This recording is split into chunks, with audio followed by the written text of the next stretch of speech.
salut à tous, c'est Linko. Alors regarde ce que j'ai reçu au courrier il y a très peu de temps. Un courrier du CNRS, s'il vous plaît, de Madame Audrey Dussutour. En gros, c'est la reine des dragons Daenerys dans Game of Thrones, mais là pour les blobs. Alors j'ai reçu 2 petits sachets avec des blobs en très bonne santé car ils viennent de chez elle. Franchement, je suis trop content.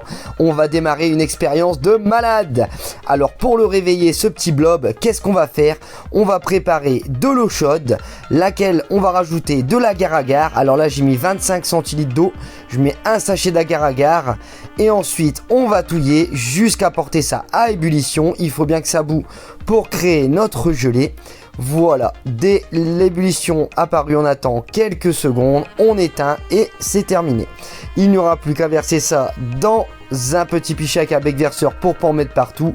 Et on va mettre ça dans des petites boîtes de pétri pour venir réveiller notre petit blob.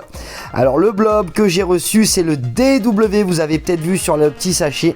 Pourquoi DW? Il s'agit de leur souche qui s'appelle Daywalker. Eh ouais, c'est pas Paul Walker, il va très vite, mais quand même. Alors Daywalker, pourquoi? C'est un marcheur, on appelle ça journalier, hein, c'est comme ça qu'il appelle. En gros, il va se déplacer quand même malgré qu'il ne soit pas à l'obscurité. Ça, c'est plutôt pas mal. Et il est plutôt de souche rapide. Donc ça, c'est vraiment excellent. On va en profiter pour le faire se réveiller, le faire grandir pour qu'il atteigne au moins la taille d'une boîte de pétri géante. Et ensuite, on va aller le relâcher chez nos fourmis Gigantiops Destructor. Il ira dans le terrarium et on verra ce que ça donne. Y aura-t-il une interaction, oui ou non? Se plaira-t-il avec elle? Viendra-t-il bouffer toute ma colonie? Qui sait, on verra, du moins je l'espère pas. Alors voilà, on a versé la gelée. On referme les couvercles et on va laisser refroidir cette petite gelée juste après. Alors là, il m'a resté un petit peu de gelée. Qu'est-ce que j'en ai fait? J'ai décidé de me faire de la gelée pour mes fourmis avec le reste. Alors même principe, on va juste rajouter du sucre de canne, bien sûr, pour qu'elles ont leur apport de sucre. Et tant qu'on est dans le sucre, on rajoute aussi un peu de sirop d'agave.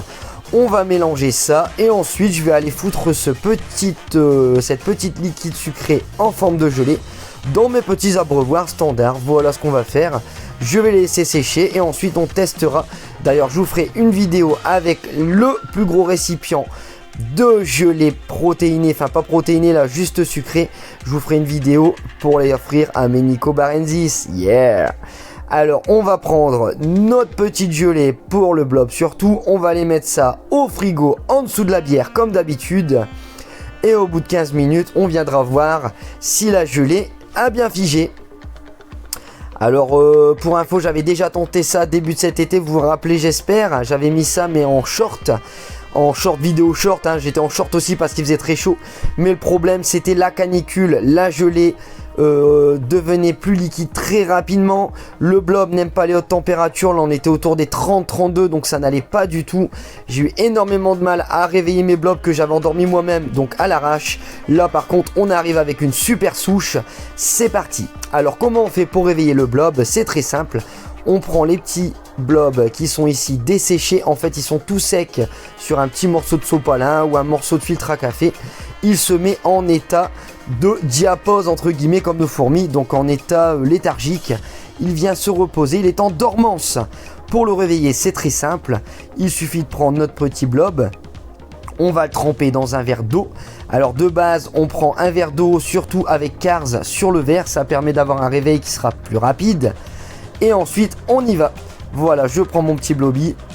On le trempe pas trop longtemps. C'est vraiment juste pour humidifier le petit support. Voilà.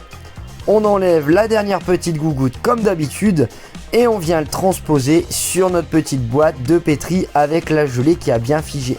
Je fais de même avec mon deuxième petit morceau. Alors les amis, vous avez vu qu'il me reste plein de petits morceaux, donc j'en garde pour l'expérience. Mais si vous êtes chaud à la fin de cette expérience, on fera un petit cadeau à l'un d'entre vous si ça vous tente. J'offrirai un petit blob. Alors on le laisse pas comme ça, surtout pourquoi? Parce que le blob, dès qu'il se réveille, il a très faim.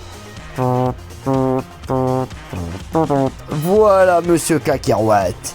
Alors lui, il est pas là pour rire. Et ouais, c'est des flocons d'avoine complètes. Elles sont riches en fibres et surtout 100% naturelles. Ce qui permet d'avoir des microbiotes, enfin des petites bactéries autour que le blob adore. Le blob adore se nourrir de champignons, de choses comme ça. Donc on va saupoudrer la partie droite de flocons d'avoine. Comme ça, dès son réveil, il pourra se renourrir car il est en dormance depuis plusieurs temps. Et il a très faim. Il a très faim. Voilà, donc maintenant, ce qu'il faut faire, c'est refermer ça et le mettre dans le noir. Alors, en combien de temps va-t-il se réveiller? On verra ça très vite. Là, regarde, on va faire un petit passage en macro pour l'admirer juste après être trempé dans l'eau. Voilà, on voit qu'il est très beau, il est bien hydraté. J'espère que son réveil sera rapide. Et on va regarder l'autre petit coton. Voilà, ce sera la même chose, hein, vous allez voir. Donc, il va créer des nouvelles petites... Voilà, on le voit ici, il est très beau. Regardez, on voit ici les communications entre chaque. Donc, il va en créer d'autres. Il va avancer petit à petit. Ça, on en parlera dans les autres vidéos si vous voulez encore. Et voilà, on le met dans le noir, dans le tiroir. Ici, il est 21 h. Au revoir, petit Bloby. 12 heures plus tard, nous voilà à 9 h du matin. Je check quand même pour voir s'il s'est réveillé. Et regarde là, qu'est-ce qu'on voit? Il est déjà parti attaquer les flocons d'avoine, c'est un truc de malade. Le réveil est hyper rapide, il a l'air d'avoir la dalle. Regarde comment il s'est déplacé autour du petit support, du petit papier. C'est génial, il a déjà pris une belle couleur jaune fluo. Il se déplace tel un vaisseau, va attaquer ces flocons d'avoine. Et pour la suite, eh ben, attendez l'épisode 2.